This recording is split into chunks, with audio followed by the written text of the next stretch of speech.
Hi, this is Dr. Adum Babu, Associate Professor of EC Department, Marri Laxman Reddy Institute of Technology and Management. In this lecture, I am going to give introduction of the probability theory and stochastic process subject.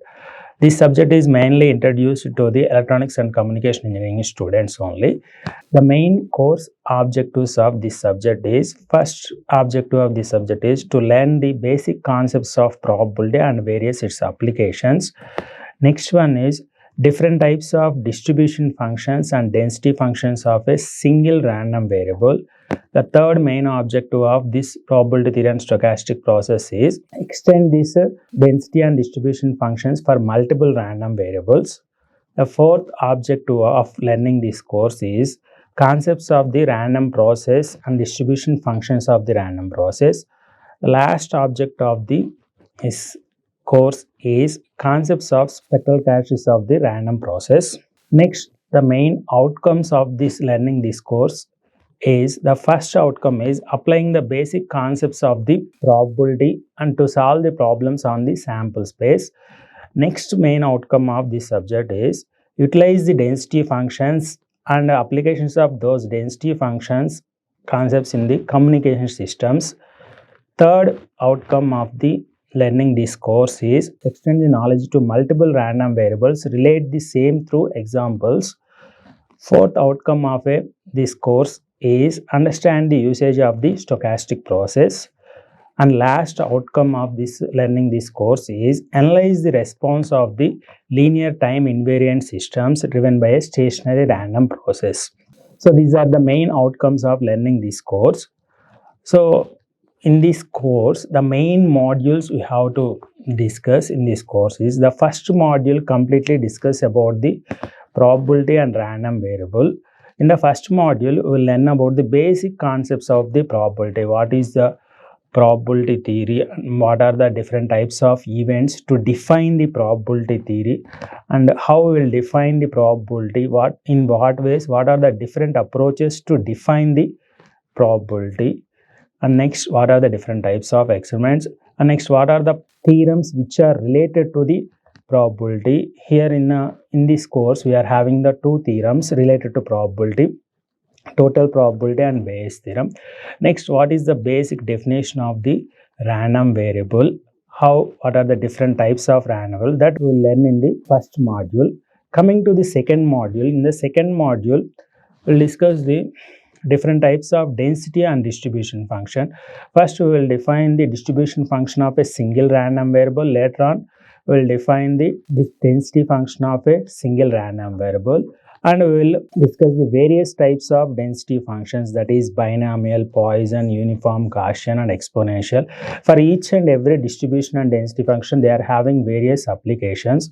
Based on the specific properties, we will use these density functions in various applications of the communication systems. Next, different types of operations on a single random variable.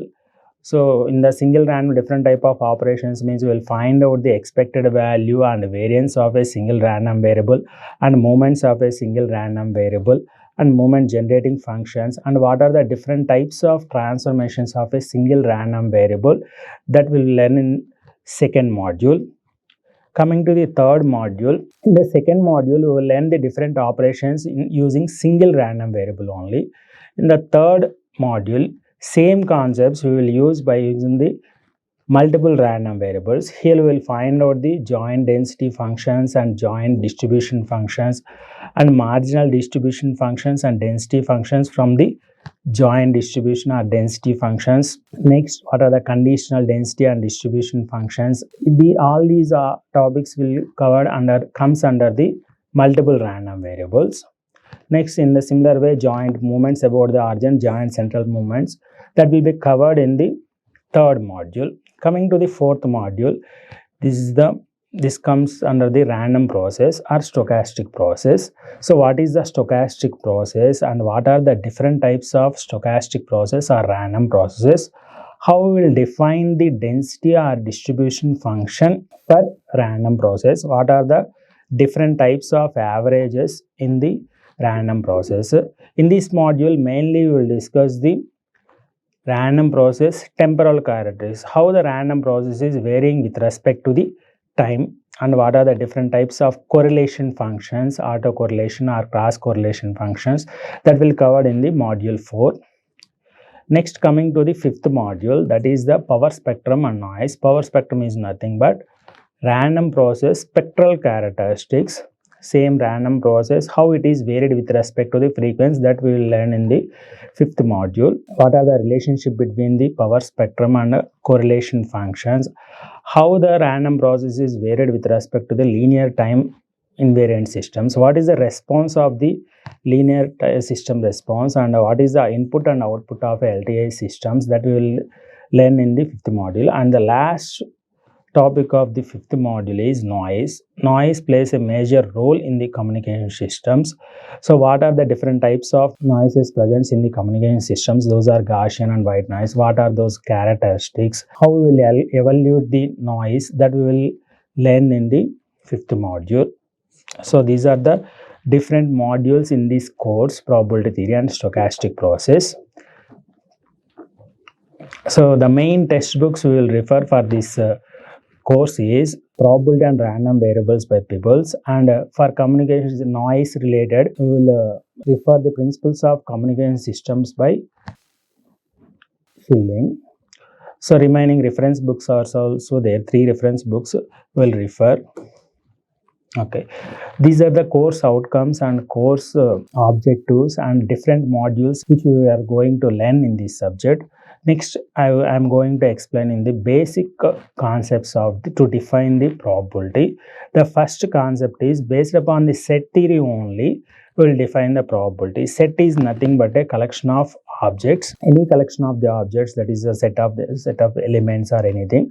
The collection of objects that is indicated by the set. The basic laws in the set theory is A intersection B is equal to B intersection A, and A intersection B union C is equal to A intersection B union A intersection C. These are the different laws of commutative law, associative law, distributive law, based upon intersection and based upon the union. So based upon this set theory, we will define the probability of a particular event. First, we'll understand these sets, and same set theory we will use in the to define the probability. Next, we are having the different types of experiment. Experiment is nothing but any physical action that is performed and result should be noted. Any action that should be performed and result should be noted. In this, suppose single performance of experiment is nothing but one trial. Trial is nothing but of a single performance of an experiment. So experiment in labs also we are doing the experiment. There some action should be performed and result should be noted. That is also experiments. Here in this probability we are discussing about the 2 types of experiments. That is, one is the deterministic experiment and non-deterministic experiment. Deterministic experiment means we can predict the output of that particular experiment. If you perform the experiment, simply we can predict the output with maximum certainty. Non-deterministic experiment means we can't predict the output. If we perform that experiment, we can't predict the output, but in such that we will predict what are the possible set of outcomes in that experiment. That is said to be random experiment. The outcome of any experiment is said to be event. So we will discuss the random experiment in this course. So we can predict what is the possible outcome. Next, coming to the sample space, a set of possible distinct events of any random experiment is said to be sample space. Sample space is again divided into 2 types: continuous sample space and discrete sample space. Continuous sample space means it will take all possible or infinite number of countable or uncountable events of a particular experiment in the continuous sample space. Suppose here I am taking the one example, measuring the room temperature between a certain limits, certain timings t1 and t2. So it should take the all possible values between those certain limits. That is said to be continuous sample space. Coming to the discrete sample space, it contains the only finite set of events. In this, I am explaining the one example, tossing a fair coin. It is having only 2 outcomes, tail and head. It is having only 2 distinct outputs only. Similarly, throwing a die, it is having the sample points are 1, 2, 3, 4, 5, 6. only 6 number of outputs we are getting. Whereas in continuous sample space, we have to take the all possible values between a certain limits. That is said to be continuous sample space. Here discrete sample space means we are taking the only two distinct, any finite set of values between a certain limits. Next, I am going to discuss the events. Event is nothing but the outcome of any random experiment is said to be event. So here we are having the 4 different types of events. First one is equally likely events. Next one is exhaustive events. Third one is mutually exclusive event. Fourth one is independent events. So I will explain each and every events in detail. So first one is equally likely events. So all events are, suppose if we would like to tell you 2 events are said to be equally likely, means happening of one event did not give preference to the happening of another events. Those are said to be equally likely events. In a tossing a coin, getting head or getting tail, both are equally likely. Both are having the same preference. Those events are said to be equally likely events. Coming to the second type of events, exhaustive events. The total number of possible events in any experiment is said to be exhaustive events. Suppose if you take an experiment of drawing a card, a pack of cards. In the pack of cards, I am having the 52 cards. So total possible events is nothing but 52. The total exhaustive events is said to be 52 events. Next, third type of events are mutually exclusive events. Any two events are said to be mutually exclusive. Happening of one event prevents the happening of all the remaining events. So those two events are said to be mutually exclusive. If you take the rolling a die or tossing a coin, I am having the two types of events. Tossing a coin, head or tail. If head is coming, it will, tail is not coming. If tail is coming, head is not coming. These two are mutually exclusive. Happening of head prevents the happening of tail. These two events are said to be mutually exclusive events. In the rolling a die, sample space is 1, 2, 3, 4, 5, 6.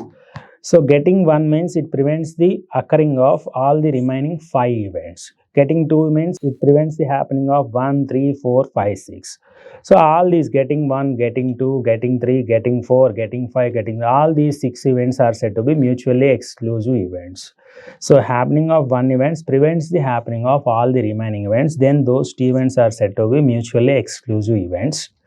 Next type of events are independent events. So happening or failure of one event did not depends upon the happening or failure of another event. Those two events are said to be happening independent events. So these are the 4 different types of events. While defining the probability of any experiment, these 4 type of events we are using. So this is the introduction about the probability theory and stochastic process, and what are the various concepts, simple basic concepts to define the probability of any event. Thank you.